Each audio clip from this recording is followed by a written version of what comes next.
ತುಮಕೂರು ಜಿಲ್ಲಾ ಕೇಂದ್ರದಿಂದ ಕೇವಲ 15 ಕಿಲೋಮೀಟರ್ ದೂರದಲ್ಲಿರುವ ಬೆಳ್ಳಾವಿ ಗ್ರಾಮದಲ್ಲಿ ಅಸ್ತಿತ್ವದಲ್ಲಿರುವ ಶ್ರೀ ಕಾರದೇಶ್ವರ ಮಠವು ತನ್ನ ಧಾರ್ಮಿಕ ಸಾಮಾಜಿಕ ಕಾರ್ಯಕ್ರಮಗಳ ಮೂಲಕ ಪ್ರಸಿದ್ಧಿ ಪಡೆದಿದೆ. ಬೆಳ್ಳಾವಿ ಗ್ರಾಮದ ಮೂಲ ಹೆಸರು ಶ್ವೇತಕಮಠಾಪುರಿ. ಇದು ಪುರಾತನ ಕಾಲದಲ್ಲಿ ಒಂದು ಭವ್ಯ ವಾಣಿಜ್ಯ ಕೇಂದ್ರವಾಗಿತ್ತು, ಐತಿಹಾಸಿಕ ಪ್ರಸಿದ್ಧ ಸ್ಥಳವಾಗಿತ್ತು. ಇಂತಹ ಒಂದು ಐತಿಹಾಸಿಕ ಪ್ರಸಿದ್ಧ ಸ್ಥಳವಾಗಿದ್ದಂತಹ ಈ ಒಂದು ಬೆಳ್ಳಾವಿ ಆಧ್ಯಾತ್ಮಿಕವಾಗಿ ಅಷ್ಟೊಂದು ಪ್ರಭುತ್ವವನ್ನ ಪಡೆದಿರಲಿಲ್ಲ. ಈ ಒಂದು ಕ್ಷೇತ್ರಕ್ಕೆ ಆಧ್ಯಾತ್ಮಿಕತೆಯ ಜ್ಯೋತಿಯನ್ನು ಬೆಳಗಿಸಲು ಬಂದಂತವರು ಶ್ರೀಮನ್ ನಿರಂಜನ ಪ್ರಣವ ಸ್ವರೂಪಿಗಳಾದಂತಹ ಮಹಾಶಿವಯೋಗಿಗಳು ಶ್ರೀ ಕಾರದ ಮಹಾಸ್ವಾಮಿಗಳು. ಇವರ ಪೂರ್ವಾಶ್ರಮದ ಕುರಿತಂತೆ ನಿಖರವಾದ ದಾಖಲೆಗಳಿಲ್ಲ. ಈ ಮೂಲೆ ಮಠದ ರುದ್ರಶಾಸ್ತ್ರಿಗಳು ರಚಿಸಿದ ಶ್ರೀ ಕಾರದ ಗುರುವರೇಣ್ಯರ ಚರಿತಂ ಎಂಬ ಕೃತಿಯನ್ನೇ ಆಧಾರವಾಗಿಟ್ಟುಕೊಳ್ಳಬಹುದಾಗಿದೆ. ಶ್ರೀ ಕಾರದ ಶಿವಯೋಗಿಗಳು ನಿಜನಾಮಧೇಯ ಜಯಶಂಕರ ಸ್ವಾಮಿಗಳೆಂದು. ಇವರು ಜನ್ಮಸ್ಥಾನ ಉತ್ತರದ ಸ್ವನ್ನಲಿಗೆಯ ರೇವಗಿ ಮಠದ ಮಹಂತಿ ಮಠವೆಂದು ಉಲ್ಲೇಖಿಸಲಾಗಿದೆ.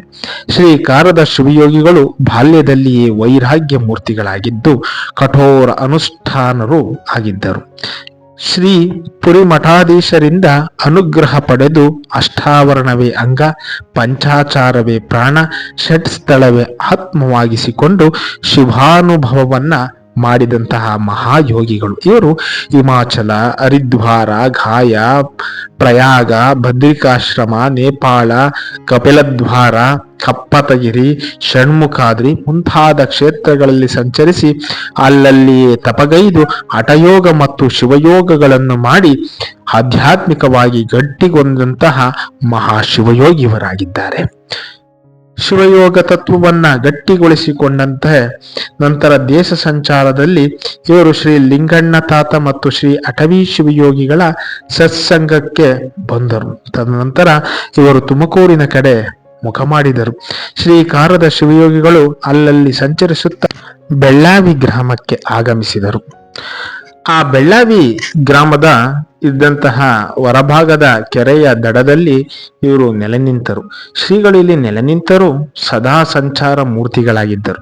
ಭಕ್ತರ ಮನೆಗಳಿಗೆ ಹೋಗಿ ಪೂಜೆ ಪ್ರಸಾದವನ್ನ ಮುಗಿಸುತ್ತಿದ್ದರು, ಅವರಿಗೆ ಆಶೀರ್ವಾದವನ್ನ ಕರುಣಿಸುತ್ತಿದ್ದರು. ಹೀಗೆ ಜೀವನ ನಡೆಸುತ್ತಾ ಭಕ್ತ ಜನಾಭಿಷ್ಟಗಳನ್ನ ಪೂರೈಸುತ್ತಾ ತಮ್ಮ ಲೀಲೆಗಳನ್ನ ಪ್ರದರ್ಶಿಸುತ್ತಿದ್ದರು. ಶ್ರೀ ಕಾರದ ಶಿವಯೋಗಿಗಳಿಗೆ ಈ ಅನ್ವರ್ಥ ಹೆಸರು ಬಂದದ್ದು ಒಂದು ವಿಶೇಷ. ಅವರು ಸ್ವೀಕರಿಸುತ್ತಿದ್ದ ಪ್ರಸಾದವೆಂದರೆ ಅದು ಬಿಲ್ವಪತ್ರೆ, ದೊಡ್ಡ ಪತ್ರೆ, ಮೆಣಸಿನಕಾಯಿ ಮತ್ತು ಸೇಂದವ ದ್ರವಣ, ಹುಳಿ ಈ ರೀತಿಯಾದಂತಹ ವಸ್ತುಗಳನ್ನ ಸೇರಿಸಿ ಒಂದು ಮುದ್ದೆಯನ್ನ ತಯಾರು ಮಾಡಲಾಗ್ತಾ ಇತ್ತು. ಆ ಮುದ್ದೆಯನ್ನ ಪರಮ ಪೂಜ್ಯರು ಅತ್ಯಂತ ಪ್ರೀತಿಯಿಂದ ಭಕ್ತಿಯಿಂದ ಸೇವಿಸ್ತಾ ಇದ್ರು. ಈ ರೀತಿಯಾಗಿ ಆ ಕಾರದ ಮುದ್ದೆಯನ್ನ ಸೇವಿಸುತ್ತಿದ್ದರಿಂದಾಗಿ ಇವರಿಗೆ ಕಾರದ ಶಿವಯೋಗಿಗಳು ಅಂತ ಹೆಸರು ಬಂತು. ಅವ್ರಿಗೆ ಅತ್ಯಂತ ಪ್ರೀತಿಯಾದಂತಹ ವಸ್ತು ಅಂದ್ರೆ ಅದು ಬಿಲ್ವಪತ್ರೆ. ಅವರ ಪ್ರಸಾದ ಮತ್ತು ಪೂಜೆಗಳ ಎರಡರಲ್ಲಿಯೂ ಕೂಡ ಕಾರದ ಶಿವಯೋಗಿಗಳಿಗೆ ಬಿಲ್ವಪತ್ರೆ ಅತ್ಯಂತ ಅವಶ್ಯನೀಯವಾಗಿ. ಆದರೆ ಇಂದಿಗೂ ಶಿವಯೋಗಿಗಳ ಗದ್ದುಗೆ ಮಹಿಮೆಯುಳ್ಳದ್ದಾಗಿದ್ದು ಶ್ರೀಗಳು ತಾವಿರುವಾಗ ಮಠದ ಆವರಣದಲ್ಲಿ ನೆಟ್ಟ ಲಾಗಲಿಂಗ ಪುಷ್ಪದ ಮರ ಮುಖಾಂತರ ಇಂದಿಗೂ ಅನೇಕ ಲೀಲೆಗಳನ್ನು ತೋರುತ್ತಿದ್ದಾರೆಂಬುದು ಭಕ್ತರ ಅರಿವಿಗೆ ಬಂದಿರುವುದು. ಇಂತಹ ಮಹಾನ್ ಶಿವಯೋಗಿಗಳು 1902ರಲ್ಲಿ ನಿರ್ವಿಕಲ್ಪ ಸಮಾಧಿ ಹೊಂದಿದರು. ಆದರೆ ಅವರು ನಂತರ ಅವರ ವಾಣಿಯಂತೆ ಶ್ರೀಮಠ 1 ಶತಮಾನ ಕಾಲ ಖಾಲಿ ಉಳಿಯಿತು. ಇದೀಗ 2009ರಲ್ಲಿ ನೂತನ ಗುರುವಿನ ಆಗಮನವಾಯಿತು. ಶ್ರೀಮನ್ ನಿರಂಜನ ಪ್ರಣವ ಸ್ವರೂಪಿ ಕಾರದ ವೀರಬಸವ ಮಹಾಸ್ವಾಮಿಗಳು 2009 ಜುಲೈ 27ರಂದು ಶ್ರೀ ಕಾರದೇಶ್ವರ ಮಠದ 2ನೇ ಪೀಠಾಧಿಪತಿಗಳಾಗಿ ಅಧಿಕಾರ ವಹಿಸಿಕೊಂಡರು.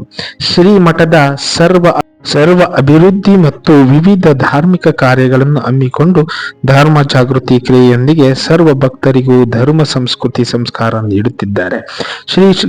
ಶ್ರೀಗಳು ಚಿಕ್ಕ ತೊಟ್ಲುಕೆರೆ ಶ್ರೀ ಅಟವಿ ಜಂಗಮ ಸುಕ್ಷೇತ್ರ ಮಠದಲ್ಲಿ ಮತ್ತು ಶಿರಸಿಯ ಬಣ್ಣದ ಮಠಗಳಲ್ಲಿದ್ದುಕೊಂಡು ಸಂಸ್ಕೃತ ಮಹಾಕಾವ್ಯಗಳನ್ನು ಅಭ್ಯಾಸಿಸಿದರು.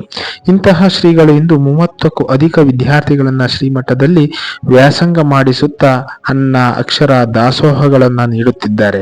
ಶ್ರೀಮನ್ ನಿರಂಜನ ಪ್ರಣವ ಸ್ವರೂಪಿ ಕಾರದ ವೀರಬಸವ ಸ್ವಾಮಿಗಳು ಕರ್ತೃ ಗದ್ದಿಗೆಯನ್ನ ಅತ್ಯಂತ ಸದೃಢವಾಗಿ ಮತ್ತು ಅತ್ಯಂತ ವಿಶೇಷವಾಗಿ ನಿರ್ಮಿಸಿ ಅದನ್ನ ಲೋಕಾರ್ಪಣೆ ಮಾಡಿರ್ತಕ್ಕಂಥ ನಿಜವಾಗ್ಲೂ ಕೂಡ ಸಂತಸದ ಸಂಗತಿ ಅಂತಲೇ ಕರೆಯಬಹುದಾಗಿದೆ. ಈ ಕರ್ತುಗದ್ದಿಗೆ ಅತ್ಯಂತ ವಿಶೇಷವಾದಂಥ ರೀತಿಯಲ್ಲಿ ನಿರ್ಮಾಣವಾಗಿದ್ದು ಸುಂದರವಾದಂತಹ ಕೆತ್ತನೆಗಳಿಂದ ಬೃಹದಾದಂತಹ ಒಂದು ಕಟ್ಟಣದಿಂದ ನಿರ್ಮಾಣವಾಗಿರುವುದನ್ನ ಕಾಣಬಹುದಾಗಿದೆ. ಪ್ರಸ್ತುತ ನಾವು ಕಾಣ್ತಾ ಇರ್ತಕ್ಕಂಥದ್ದು ಬಂದವರಿಗೆ ಉಳಿದುಕೊಳ್ಳಿಕ್ಕೆ ಇರ್ತಕ್ಕಂಥ ವಿಶೇಷ ಕೊಠಡಿಗಳು. ಪ್ರತಿಯೊಂದು ವಸ್ತುವನ್ನು ಕೂಡ ವೈವಿಧ್ಯಪೂರ್ಣವಾಗಿ ನಿರ್ಮಿಸಿರುವುದನ್ನ ಕಾಣಬಹುದಾಗಿದೆ.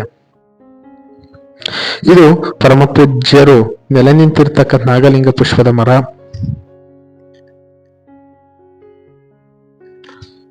ಕರ್ತೃಗದ್ದಿಗೆಯ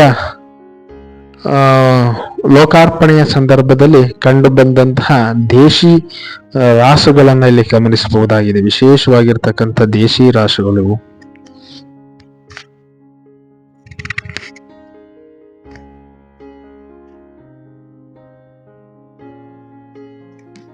ಇದು ಪರಮ ಪೂಜ್ಯ ಕಾರದ ವೀರಬಸವ ಮಹಾಸ್ವಾಮೀಜಿಗಳ ಕರ್ತುಗದ್ದಿಗೆ.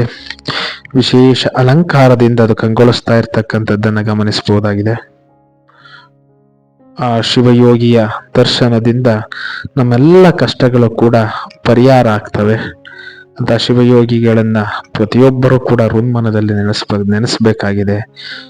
ನೆನೆದವರ ಪಾಪಗಳನ್ನು ಪರಿಹರಿಸುವಂತಹ ಕಾರದ ಮಠಾಧಿಪತಿಗಳಾಗಿರುವ ನಿರಂಜನ ಪ್ರಣವ ಸ್ವರೂಪಿ ಕಾರದ ವೀರಬಸವ ಮಹಾಸ್ವಾಮಿಗಳು ಶ್ರೀ ಕ್ಷೇತ್ರದ ಅಭಿವೃದ್ಧಿಗೆ ಅವಿರತ ಪ್ರಯತ್ನವನ್ನು ಪಡುತ್ತಿರುವುದನ್ನು ನಾವಿಲ್ಲಿ ಗಮನಿಸಬಹುದಾಗಿದೆ.